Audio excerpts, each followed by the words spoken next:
அனைவருக்கும் வணக்கம். நான் தான் ஸ்ரீ செந்தூர் வித்யாலயா பள்ளி மாணவி சனா சஃபேத் என்று நான் ஒரு வீர பெண்மணியை பற்றி உங்களிடம் பேச வந்துள்ளேன். இதுவரை உங்களுக்கு அவரை பார்த்து தெரியாமல் இருக்கலாம், ஆனால் இனி மறக்க மாட்டீர்கள். அவர்தான் மத்தஹினி ஹாஷா, லேடு மகாத்மா காந்தி என்றுதான் எல்லோரும் அவர் அழைப்பார்கள். மகாத்மா மீது கொண்ட அதீத பற்றால் தன் பேரை காந்தி பூரி என மாற்றிக் கொண்டார்.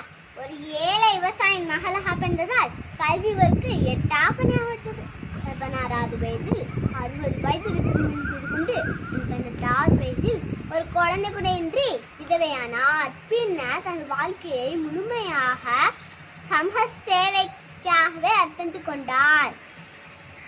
61வது வயதில் பிரிட்டிஷ் ஆட்சியை எதிர்த்து போராடியதால் கைது செய்யப்பட்டார். காந்தியின் கிளாமை இயக்கம், உப்பு சத்தியாகிரகம் ஆகிய போராட்டத்தில் கலந்து கொண்டு பலமுறை சிறைக்கும் சென்று வந்துள்ளார்.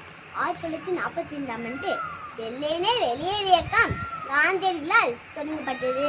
அதில் 73 வயது மத்தஹினி ஹாஷா தனது சார்பில் 6 பெண்களை சேர்த்துக் கொண்டு கையில் தேசிய கொடியுடன் அந்த போராட்டத்தை முன்னெடுத்து சென்றார். அப்போதுதான் பிரிட்டிஷ் போலீஸ் தடை உத்தரவை அமலுக்கு கொண்டு வந்தது. அந்த தடை உத்தரவை மீறி போராட்டம் நடத்தியால் பிரிட்டிஷ் போலீஸ் கூட்டத்தை நோக்கி சூட ஆரம்பித்தது. மத்தஹினி அனைவரும் பின்னுக்கு தள்ளி கையில் தேசிய கொடியுடன் அந்த போராட்டத்தை முன்னெடுத்து நடந்தார். அதை கண்ட பிரிட்டிஷ் போலீஸ் மத்தஹினியை சுட்டது.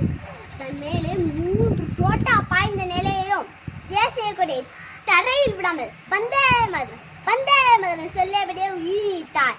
இந்த வீர பெண்மணி தியாகத்தை போட்டுமை இந்தியாவில் முதல் பெண் சிலை இவருக்காக கொல்கத்தாவில் நிறுவப்பட்டது. நிறைய வாய்ப்பு பார்த்ததுக்காக நன்றி. தேங்க்யூ, வணக்கம்.